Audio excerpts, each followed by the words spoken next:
Izina rya Yesu Kristo wa Nazareti. Aha rero ndimo ndagenda ntembera,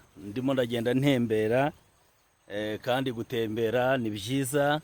Dore aha ngaha ndimo ndagenda ndeba ibishuhe, ndimo ndagenda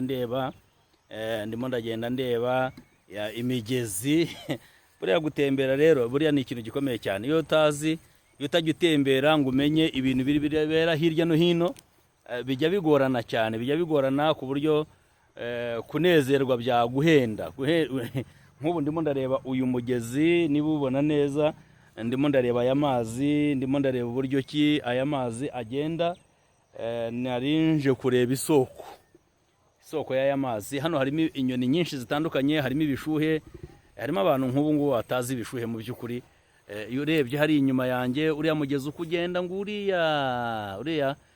buriya rero gutembera ni ikintu gikomeye cyane. Ubwo rero ushatse nawe wajya urema ibihe nk'ibi, nawe ugatembera. Reba aya mazi, reba aya mazi, ndebera urayabona? Aya ni amazi rwose.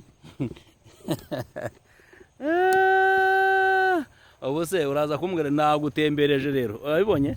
Nagutembereje nkwereka ibintu bitandukanye. Unyemerere mpinire hano, ariko sinasoza nakubwiye ko Yesu ari umwami n'umukiza. Yesu ni umwami, numwizera ukamwiringira ntazagukoza isoni. Yesu ni umugabo urenze abandi bagabo, ni inshuti irenze izindi nshuti. Yesu ni umugabo mwiza. Niwe yigeze abivuga neza, aravuga ngo nige mwungeri mwiza uragira ntazimize, kandi niwe mwungeri utaragirira ibihembo. Dore rero aba yanjyanye mu rwuri nyine, mba natembereye, mbese mba naguwe neza. Uwiteka rero nawe akugirire neza, kuremere ibihe nk'ibi, ndetse no kurushaho. Imana y'amahoro niguha umugisha mwinshi mu izina rya Yesu. Shalom, shalom.